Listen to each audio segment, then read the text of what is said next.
Hey puppy people, it's Cindy, and I am here today to talk about one of the questions I get asked all the time, and that is, what do I do if my dog isn't food motivated? Yeah, all that treat training and positive training, it's great, but my dog isn't food motivated. So what do I do? Well, here's my answer to that. So what do you do if your dog isn't interested in food? They're not interested in treats at all. They're a picky eater. So what do you do about that? Well, first of all, and I know this is going to be a huge paradigm shift for a lot of people, so sit down, get ready for this, and that is to take away their food bowl. Stop feeding them in a bowl. I know, I'll give you a moment to process that. You don't have to feed your dog in a bowl. You don't have to. So what you do, and I know your question is, well then Sid, how do I feed my dog? My dog's got to eat. So what you do is you take that meal portion, that half a cup, that cup that is their breakfast, their dinner, whatever, and you hand feed them that by making them work for it. Making them do their come, their sit, their stay, running them through the repertoire of learning, repertoire of commands that they know to help and continue to practice that. So why do we do that? Well, what is this for? One, it puts your training on autopilot. All of this is so easy to do, but it's so easy not to do. But you have to feed your dog at least a couple times a day. So let's take advantage of that time. And it almost forces us into continuing the training with the dog. And that's one thing I see all the time, and I talk to people, and I've been doing this for so long that I have repeat customers coming back, and I have people who did a class with me 2, 3, 10 years ago, and they'll say, yeah, it was great, and then I stopped doing it. And then when I stopped, the dog stopped. So a lot of this is just being consistent with our behavior, because the more consistent you are, the more consistent your dog is going to be.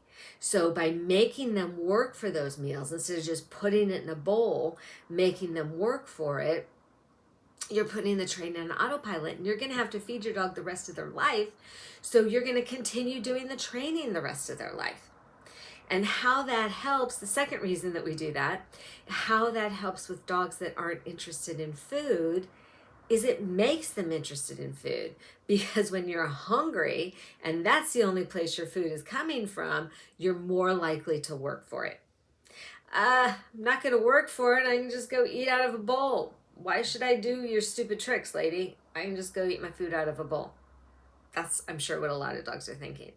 But if that bowl isn't there anymore, if they have to actually work for a living, then it's more meaningful. And yeah, your dog may not be food motivated because he gets 3 square meals a day and he's full all the time, especially little dogs. So food doesn't interest them. But if he's not getting that, then food is going to be much more interesting. I call those dogs the dogs that get free fed, or the dogs that don't have to do anything for their food. I call those trust fund puppies. So now we're taking away the trust fund. So they got to work for a living. And how do they work for a living? They have to do a come, a sit, a stay. Again, whatever the repertoire is of stuff that your dog knows. And also, if you want to teach your dog something new, it's more meaningful and he's more motivated to work if he's hungry. Hunger and deprivation are good motivators. Doesn't mean you're starving your dog. It just means that they have to work for it. And if you don't have time to do a lot of commands for each meal, that's fine. Do maybe half of the meal or a quarter of the meal doing commands, and then put the rest of the food in a toy, like a Kong or another treat dispensing toy. So that way they have to scavenge for their food, which is the third reason we do this, is enrichment. So if your dog just eats out of a bowl, it takes them what, 5-10 seconds? Even the slow feeder bowls, yes, slow feeder bowls are great, but that doesn't really slow them down that much. So out of a regular bowl, it's maybe 5 seconds he eats. Out of a slow feeder, maybe it's 15 seconds. And then after that time, he's bored again. Bored. Bored, bored, bored. What can I do? Oh, I'm going to go bark at the neighbors. I'm bored. What am I going to do? I'm going to go chew on your couch, or I'm going to go steal socks out of everybody's room and then make you chase me around for it. That's a lot of fun. That's very entertaining for me, so I can do that.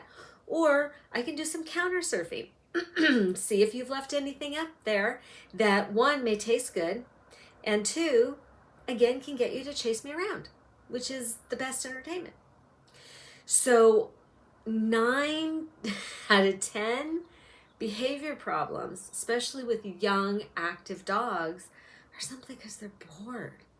And so by making them work for their food, it's enrichment. It's physical exercise, it's mental exercise, and it's that mental that's going to help wear them out and keep them occupied and keep them out of trouble. So simply by making them work for their food, whether it's command sequences or working for their food out of a toy, you are eliminating a lot of behavior issues. So, so lots of reasons to take away that bowl. But if you are saying that your dog is not food motivated, take away the bowl, make him work for it. Now, the other thing that you can do if your dog isn't food motivated is make him work for everything else. There's lots of stuff that's reinforcing for your dog. Yes, food is fantastic, and we'd be crazy not to use it, but there's other things your dog finds rewarding. Your attention. I see this so much. Dogs do a lot of this attention seeking because it works. It gets you to pay attention to them. It's very meaningful to them. And then play and toys are another huge motivator that we tend to overlook a lot. And they've done lots of research recently that is proving that to many dogs, play is actually more reinforcing than food. So if your dog just simply is not into food or has some physiological issues where food is not an issue, use play. That's no excuse not to train your dog. There's no excuse ever, except if your dog is very, very ill, not to train and teach your dog how to behave properly according to you. So ban the bowl, make them work for it. Utilize other types of reward systems to reward and praise your dog. So that's what you do if your dog isn't into treats. Anyway, hope you learned something. Thanks for hanging out with me. Till next time. Go play with your dog. Go have fun.